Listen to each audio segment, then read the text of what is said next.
गोरेगांव क्षेत्र में स्थित त्रिमूर्ति सहकारी गृह निर्माण संस्था की चुनावी सरगर्मियां इस बार काफी रोमांचक रही। चुनाव में दो पैनल आमने सामने थे और मुकाबला कड़ा माना जा रहा था, लेकिन भारतीय जनता पार्टी के गोरेगांव महामंत्री संदीप दादा जाधव के मजबूत समर्थन के चलते युवा त्रिमूर्ति पैनल ने प्रचंड बहुमत से जीत दर्ज कर ली। इस जीत के साथ गोरेगांव इलाके में एक बार फिर संदीप दादा जाधव के नेतृत्व का प्रभाव साफ तौर पर देखने को मिला। स्थानीय स्तर पर उनकी पकड़ और संगठन क्षमता को इस परिणाम ने और मजबूत कर दिया। चुनाव परिणाम घोषित होते ही समर्थकों में उत्साह का माहौल देखने को मिला। ढोल ताशों और पटाखों के साथ संदीप जाधव का भव्य स्वागत किया गया और विजयी पैनल के सदस्यों का जोरदार अभिनंदन किया गया। यह जीत आने वाले समय में गोरेगांव की स्थानीय राजनीति में नए एक समीकरण भी तय कर सकती है। हर पल की खबर मुंबई न्यूज पर। लगभग 16 साल के बाद युवा त्रिमूर्ति जो एसआरए का इलेक्शन जीत चुकी है, उसके बारे में आज संदीप जाधव जी जो भाजपा के गोरेगांव पूर्व महामंत्री है, वो यहाँ पर उनके खुशी में सहभागी होने के लिए आए। हम उनसे जानते हैं। संदीप जी, क्या कुछ कहना चाहेंगे? लगभग 16 साल के बाद ये बदलाव हुआ है, उसके बारे में लोग जितनी ये युवा पीढ़ी है इस तरीके से खुशी हुई और धूम धड़ाके से खुशी में आपने उनका साथ दिया। ये खुशी मेरे लिए एक 25% है, क्योंकि ये बदल नेतृत्व का है। लेकिन अभी 75% खुशी होगी कि ये आने वाला जो नेतृत्व, ये आया हुआ जो नेतृत्व है, ये सभी लोगों को लेकर इस डेवलपमेंट को पूरा करेगी। तब मुझे और ज़्यादा खुशी होगी। और मैं बोलूँगा कि एक अच्छा इन लोग को एक मौका मिला है कि किसी को नाम रखने से अच्छा हम कितना अच्छा काम कर सकते हैं और किसने क्या किया किसने क्या नहीं, हर एक, मुझे लगता है भीमनगर के हर एक रहवासी को पता है। और आज लोगों ने जो बदलाव किया है, इस बदलाव को आप सही तरीके से लोगों का आभार मान के आगे का कार्य अच्छी तरीके से कीजिए। और त्रिमूर्ति सोसाइटी के हर एक जो रूम धारक है, झोपड़ी धारक है, उसको सदनिका मिलने तलक, फ्लैट मिलने तलक ये सोसाइटी चुप बैठनी नहीं चाहिए। और मुझे लगता भी नहीं कि लोग चुप बैठेंगे।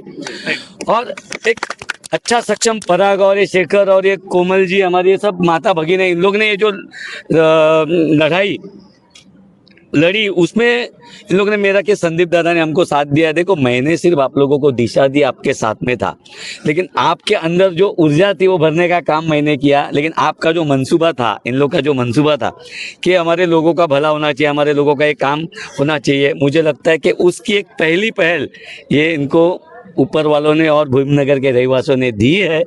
और ये मौका है, एक नेतृत्व आपको करने का मौका दिया है कि नेतृत्व, कोई लीडरशिप, अभी जैसे महाराष्ट्र के हमारे मुख्यमंत्री है देवा भाऊ, देखो लीडरशिप अच्छी होगी तो कैसा होता है। तो महाराष्ट्र में आप काम देख रहे हैं, देश का नेतृत्व कर रहे हैं नरेंद्र मोदी, उनका लीडरशिप देखो। तो लीडरशिप के बाद क्या काम होता है वो मुझे लगता है ये युवा त्रिमूर्ति की सोसाइटी बताएगी। और हर स्लम में मुझे लगता है कि डेवलपमेंट होनी चाहिए। कब तक लादी, बाथरूम, गटार, संडास इसमें घूमते रहेंगे और कुछ लोग नेता इसमें ही घुमा रहे हैं, समझे ना। इसलिए डेवलपमेंट के लिए कभी नहीं आएंगे और 19 करोड़ 20 करोड़ रुपए खाते रहेंगे। लेकिन पराग या आप लोगों की टीम को, अभी यार राजकीय विषय नहीं है, लेकिन खासकर मैं बोलूँगा अपने स्लम के त्रिमूर्ति का ये जो आज का इलेक्शन हो गया, इसके तहत मैं इतना ही आजू बाजू के सब जितने स्लम एरिया है उनको कहना चाहूँगा कि डेवलपमेंट बहुत ज़रूरी है। आने वाली पीढ़ी का भी आप सोचिए, समझे ना। किसी के बहकाव में आए बिना डेवलपमेंट के साथ आप लोग चले जाइए। और डेवलपर से अच्छा डेवलपमेंट करने का काम ही सोसाइटी का होता है, समझे ना। और मुझे लगता है ये सोसाइटी उसके लिए पात्र है, क्योंकि ये संघर्ष से बनी हुई सोसाइटी है। संघर्ष से बना हुआ कोई भी नेता ये अपना संघर्ष छोड़ता नहीं है। और मेरी इन लोग से बहुत उम्मीद है और मैं गारंटी देता हूँ कि युवा त्रिमूर्ति एक अच्छा काम करेगी। मैं आपको बता दूं, जो महिला है, हमने उनसे बात करने की कोशिश की, वो रो रो कर उनकी आंख से खुशी के आंसू निकले और सिर्फ आपका जुबान से उनके आपका नाम निकल रहा है कि आपकी वजह से जो है तो ये संभव हो पाया। कैसा है, देखो, मैंने कोई इन लोग को बहुत बड़ा मदद या जादू नहीं किया है। एक कोई भी लोक नेता होता है तो उसका एक काम होता है। मेरे एरिया का स्लम है, हमारी विधानसभा में एक स्लम है, तो उस स्लम के लिए हमने काम करना ही चाहिए। तो उनकी अभी उन लोग क्या मांग रहे हैं, वो अपना ही घर से बेघर है और उन लोग को घर नहीं मिल रहा है 14 साल से। तो ये खुशी है कि क्या दुख है मुझे भी नहीं समझ में आ रहा है। हाँ, लेकिन एक उन लोग की उम्मीद जागी है कि आज हम लोग 14 साल से बाहर थे, अभी हम लोग को घर मिलेगा, और बस उसी उम्मीद में संदीप जाधव शामिल था और शामिल रहेगा।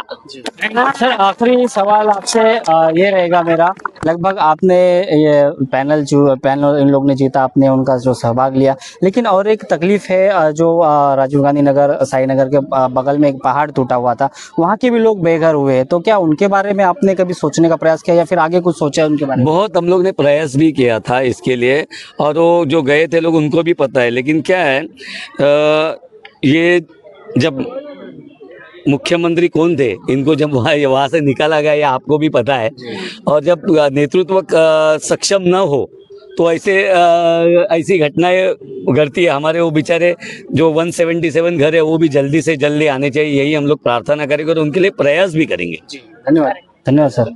सर्वप्रथम सभी त्रिमूर्ति के सभासदों का मैं आभार मानता हूँ, और आप सभी के लिए मैं खुश हूँ, क्योंकि ये जो संघर्ष हम यहाँ पे कर रहे थे 2 साल से, संडे मीटिंग में आना, हमारी जो कमेटी थी पहले हर संडे में ऑफिस चालू रखती थी, और जैसे विकासक आ गए फिर हर संडे ऑफिस बंद होना चालू हो गया, लोगों के सामने आना बंद हो गया। पर लोगों ने, मुझे एक बात अच्छी लगती है हमारे लोगों की, कि उनमें इतनी जिद है, भले ही सोसाइटी का ऑफिस बंद क्यों ना हो, परंतु यहाँ पर आकर खुद से अलग से मीटिंग हम करते थे, हमारी जो भी कठिनाइयाँ हैं यहाँ पे आके डिस्कस करते थे, उस पर क्या कर सकते हैं ये सब करते थे। ये संघर्ष में हमें कोई एक अच्छा सपोर्ट चाहिए था, ताकि हमें एक अच्छा सपोर्ट मिल सके, हमें हमारी थोड़ी पावर बढ़ सके। तो ऐसे संघर्ष में दूसरा तीसरा कोई नहीं, गोरेगांव में इतने बड़े बड़े नेता है, आमदार है, खासदार है, इतने बड़े बड़े नेता है, 20-20, 25-25 सालों से कोई भी यहाँ पे पूछने नहीं आया, परंतु हमारे इस स्लम में से जो आगे बढ़े और आज इस मुकाम पे है गोरेगांव के हमारे भाजपा मंत्री जो संदीप दादा जाधव, उनका हमें सपोर्ट मिला और हमारी ऊर्जा डबल ट्रिपल हो गई, और वो संघर्ष में इनका बहुत बड़ा सहभाग है, और उस वजह से आज हम सब इस स्टेज पे पहुंच चुके हैं। हम ये कहते हैं ये हमारा पहला कदम है, और हमारा आखिरी कदम तब होगा जब हम हमारे घर में पैर रखेंगे। तो ये पूरे संघर्ष में दादा हमारे साथ रहेंगे, और हम आने वाले सालों में हमारा घर मिलाकर रहेंगे, यही हम कहना चाहते हैं। आप देख सकते हैं यहाँ पर आपको बता दूं, जिस तरीके से यहाँ पर स्थानीय लोग कह रहे हैं कि संदीप दादा जाधव जो एक ग्राउंड लेवल से उठकर आज वो जिस मुकाम पर पहुंचे हैं, उनको ये कहना है कि जो गरीबों की तकलीफ है वो संदीप दादा जाधव अच्छे तरीके से समझते हैं, इसीलिए वो हमारे सपोर्ट में है और हमेशा वो हमारे साथ में रहेंगे। संदीप दादा जाधव ने भी ये आश्वासन दिया है कि जो भी तकलीफ रहेगी हमेशा इनके साथ रहूंगा। ऐसी अपडेट्स लिए देखते रहे, बने रहे मूवमेंट साथ। गोरेगांव।